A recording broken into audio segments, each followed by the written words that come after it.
তোমাদের জীবনে কি এমন মুহূর্ত এসছে যখন তোমার চোখের জলই তোমার একমাত্র ভাষা ছিল? তুমি কি কখনো ভেবেছো তোমার কষ্ট সত্যি কেউ বোঝে কিনা? সেই সময় তুমি কি মায়ের নাম একবারও ডাকতে পেরেছিলে? তোমার বুকের কান্না কি তখন একটু হলেও হালকা হয়নি? তুমি কি বিশ্বাস করো ঈশ্বরের কাছে তোমার প্রতিটি অশ্রু মূল্যবান? তোমার কি মনে হয় না দুঃখই তোমাকে আধ্যাত্মিকভাবে আরো গভীর করে তুলেছে? তুমি কি কখনো মন্ত্র উচ্চারণ করে শান্তি অনুভব করেছো? তোমার কাছে কি কষ্ট মানে শাস্তি নাকি শিক্ষা? তুমি কি আজ রাতেই মাকে ডাকতে প্রস্তুত? তুমি কি কমেন্টে লিখে জানাবে, মা শারদা আমার আশ্রয় হও? জীবনের সবচেয়ে নিঃশব্দ রাতগুলোই আসলে সবচেয়ে জোরালো প্রশ্ন করে ফেলে।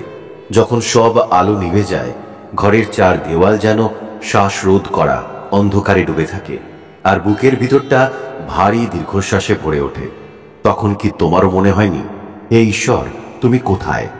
মা তুমি কি সত্যি আমাকে দেখছো না? তখনই তো মনে হয় যেন এক ফোঁটা অশ্রুর ভিতরে আটকে পুরো পৃথিবীর নিঃসঙ্গতা, আর সেই অশ্রুর মধ্যেই লুকিয়ে আছে এক অদৃশ্য ডাক, মা শারদা। বলতো, তুমি কি কখনো এমন ডাক শুনেছ অন্তরের গভীর থেকে? তুমি কি জীবনে এমন সময় পার করেছো যখন অভাবে চাপে মনে হয়েছে সব শেষ হয়ে যাচ্ছে? যখন ঘরে খাবার নেই, পকেটে অর্থ নেই, আশেপাশে ভরসার কেউ নেই, তখন বুকটা কি তোমারও নিঃশব্দে চিৎকার করেনি?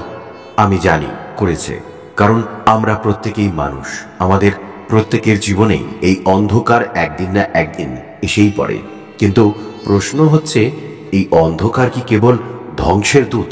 না, এই তো আলোর ডাকের সময়। মানুষ যখন ভেঙে যায় তখনই তার হৃদয়ের গভীরতম শক্তি জেগে ওঠে। দুঃখই আসলে মানুষকে নিজের ভিতরের সত্তার মুখোমুখি দাঁড় করায়। যদি জীবনে কষ্ট না আসতো তবে কি তুমি কখনো সত্যিকারের প্রার্থনার স্বাদ পেতে?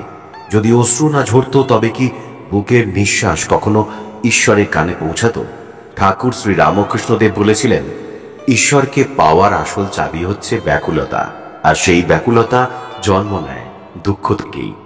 তুমি যখন কাঁদো, ভেবো না তুমি একা কাঁদছো। তোমার কান্নার মধ্যে দিয়ে আসলে তুমি ডাকছো যাকে তুমি মা বলে জানো। তিনি তখনই তোমার পাশে এসে বসেন। মা শারদা বলতেন, মানুষকে তার কর্মফল ভোগ করতেই হবে, কিন্তু ভগবানের নাম নিলে সেই কষ্ট অনেকটাই লাঘব হয়। কত সহজ কথা, তাই না? তুমি কি কখনো ভেবেছো কেন মায়ের নাম উচ্চারণ করলে বুকটা হালকা লাগে? কারণ মা কেবল এক ঐতিহাসিক চরিত্র নন, মা হলেন এক চিরন্তন আশ্রয়। যখন পৃথিবীর সকল মানুষ মুখ ফিরিয়ে নেয়, তখনও তিনি নীরবে তোমার চোখের জল মুছে দেন। তুমি শুধু ডাক দাও, মা শারদা, তখনই বুঝবে তোমার বুকের ভাঙা অংশগুলোকে জুড়ে দিতে তিনি স্বয়ং নেমে এসছেন তোমার কাছে।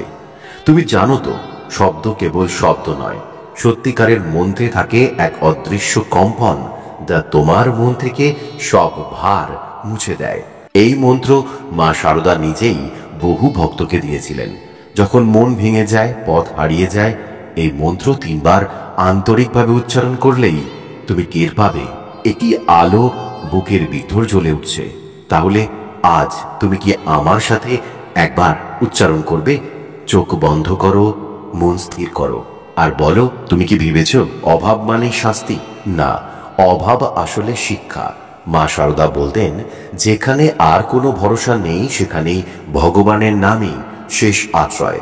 হয়তো তোমার ঘরে আজ অর্থ নেই, হয়তো তুমি চাকরি হারিয়েছ, হয়তো সম্পর্ক ভেঙে গেছে, কিন্তু বলো তো, এই অবস্থায় তোমার সবচেয়ে বড় ভরসা কে? তুমি বুঝতে পারছো তো আমি কি বলছি? শুধু মাই, শুধু ঈশ্বরই। অভাব আসলে আমাদের চোখ খুলে দেয়, যাতে আমরা বুঝতে পারি পৃথিবীর সবকিছুই অস্থায়ী, কেবল ঈশ্বরের আশ্রয় চিরন্তন। আমরা যখন গভীর দুঃখে কাউকে ডাক দিই, আমাদের মন বিশ্বাস করে সে আমাদের শুনছে। এই বিশ্বাসী মনকে সুস্থ করে তোলে। তাহলে বলো তো, যদি এই ডাক হয় এক চিরন্তন মাতৃ স্বরূপের প্রতি, তবে কি সেই ডাক ফলহীন হতে পারে? না, কখনো নয়। কারণ মায়ের নাম উচ্চারণ মানেই মনকে সেই নিরাপদ আশ্রয়ের কথা মনে করিয়ে দেওয়া, যেখানে কান্না কখনো অগ্রাহ্য হয় না। আজ রাতে তুমি কি করবে জানো? ঘুমোতে যাওয়ার আগে একটি প্রদীপ জ্বালবে, মায়ের ছবির সামনে বসে বলবে, মা আমি আমার সমস্ত কষ্ট তোর কাছে রেখে দিলাম, তুই আমার পাশে থাকিস। এরপর 3 বার মন্ত্র উচ্চারণ করবে, ওং রিং দুর্গা ওই নামা। তারপর নিঃশব্দে চোখ বন্ধ করবে, দেখবে বুকের ভার হালকা হয়ে যাচ্ছে। মনে রেখো, অন্ধকার যত গভীর হয় আলো তত কাছেই থাকে। আজ তোমার চারপাশে যতই অভাব থাকুক, মায়ের আশ্রয়ে কখনো অভাব থাকে না। মা শারদা তোমার মায়ের মতোই আছেন। তিনি তোমার চোখের জল দেখেন, তোমার বুকের আরতি বোঝেন। শুধু একবার ডাক দাও মা শারদা, তখনই দেখবে বুকের ভিতর দিয়ে এক অদৃশ্য শান্তির ধারা বয়ে যাচ্ছে। বন্ধুরা, যদি এই কথাগুলো তোমার হৃদয়ে কোথাও স্পর্শ করে, তবে কমেন্টে একটি মাত্র শব্দ লিখে দিও, মা শারদা। হয়তো তোমার এই একটি ডাকই আরো কারো জীবনে আলো হয়ে উঠবে। ঠাকুর ও মায়ের ভালোবাসা ও আশীর্বাদ সব সময় তোমার সঙ্গে থাকবে। তুমি কখনো একা নও। অন্ধকার যতই ঘন হোক, মা শারদার আশ্রয়ে আলো কখনো নিভে যায় না।